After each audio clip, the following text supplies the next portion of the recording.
What if the greatest obstacle wasn't the world outside, but the very way we looked at it?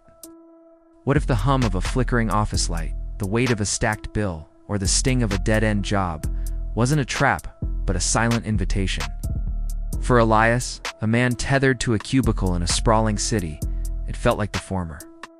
Every morning, the scent of stale coffee filled his cramped apartment, a precursor to another day spent staring at spreadsheets under the unrelenting glare of fluorescent bulbs.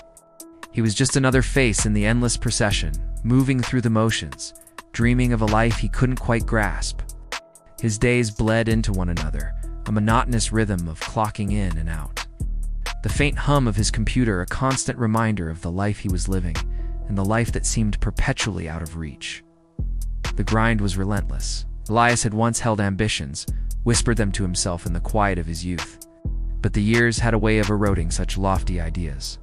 Now his evenings were consumed by the gnawing anxiety of overdue notices and the frustrating dance of making ends meet. The bills, like unwelcome guests, seemed to multiply on his kitchen counter, each envelope a fresh reminder of his constrained reality.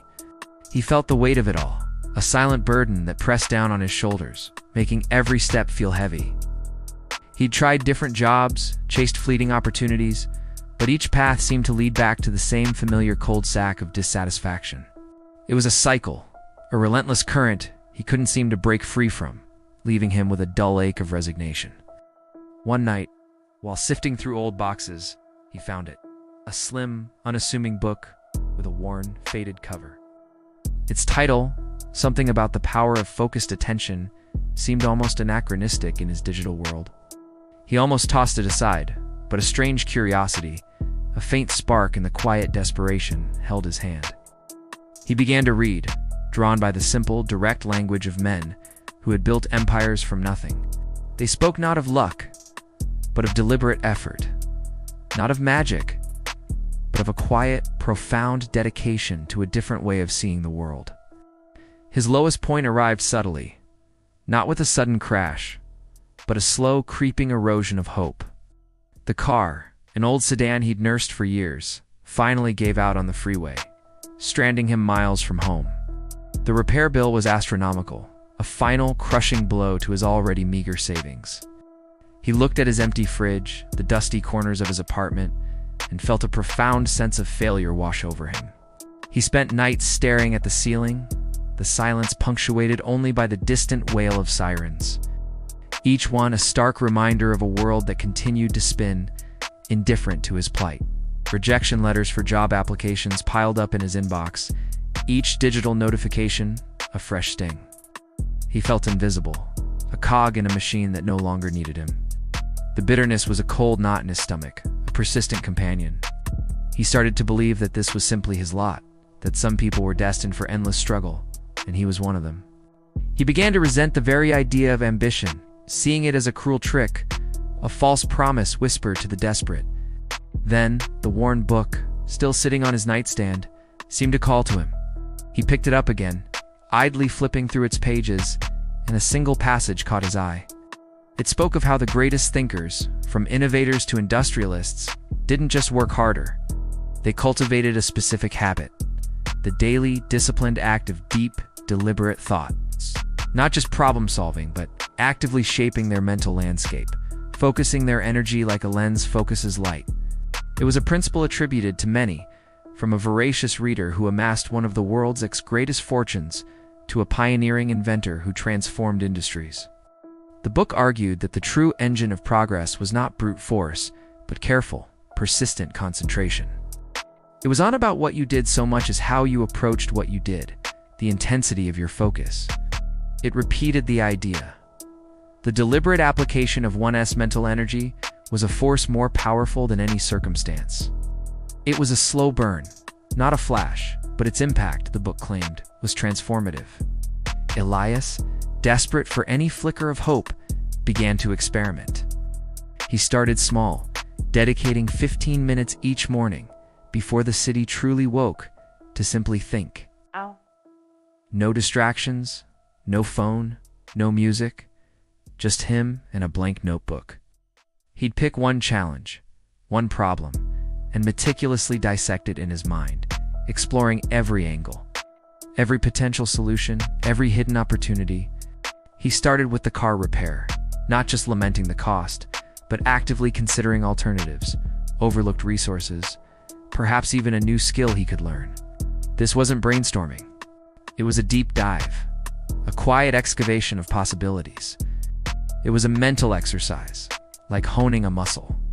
The first few days were difficult, his mind a whirlwind of distractions, but he persisted. Then, one Tuesday morning, as he sat in the quiet dawn, he envisioned a solution to a nagging inefficiency at his job, something everyone complained about, but no one addressed. It was a simple, elegant adjustment to their internal tracking system. He saw it clearly, every step.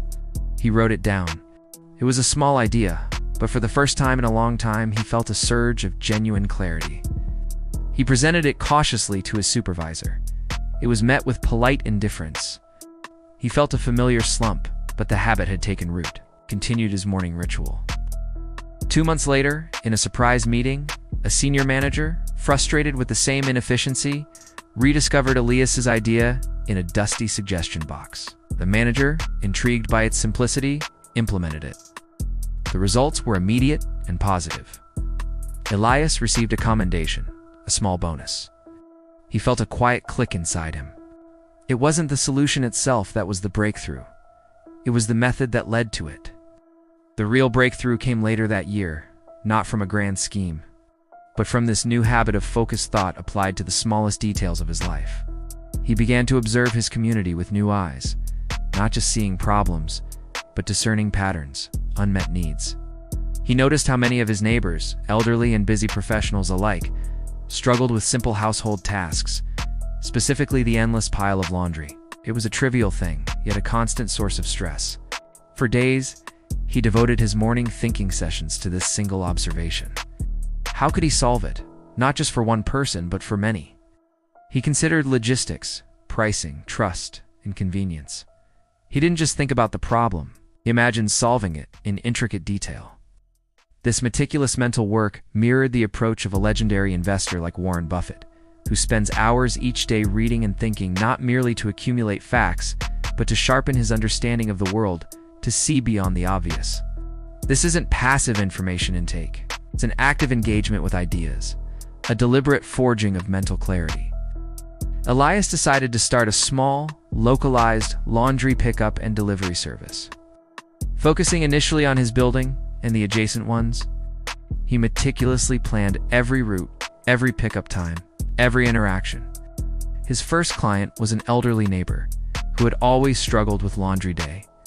The neighbor's delighted gratitude was his first true win, a validation more powerful than any financial gain. Elias wasn't just doing laundry, he was solving a real problem with a thoughtfully crafted solution. The word spread quietly, efficiently, and soon, his evenings and weekends were filled with purpose. The small service, born from dedicated thought and disciplined execution, grew steadily. He wasn't a millionaire yet, but he was creating something real. Something that solved a problem and generated a consistent, growing income. The hum of his old car, now repaired, felt different. It was the sound of progress. Elias's transformation wasn't merely about the money he was now earning. It was about an inner shift, a profound realization that the power to change his circumstances had resided within him all along. It's not as some elusive secret, but as a discipline of thought, a way of engaging with the world. He understood now that the challenges he faced weren't roadblocks, but intricate puzzles waiting to be solved with focused attention. His days were no longer consumed by resignation, but by a quiet, determined pursuit of understanding. He still worked hard, but the effort felt different, infused with purpose and clarity. He woke with a sense of anticipation, eager to apply his cultivated habit of deliberate thought to whatever lay before him. This truth, discovered in quiet moments of reflection and applied through persistent action, still shapes lives today. It's a principle whispered by the pages of history, echoed in the quiet discipline of those who build empires, found in the everyday triumphs of ordinary people who dared to think differently. The world presents its challenges, its complexities, but the true path forward often begins with a quiet question. How will you choose to think about it? The next step, the turning point, the solution you seek, is closer than you think, waiting for the clarity you bring to it.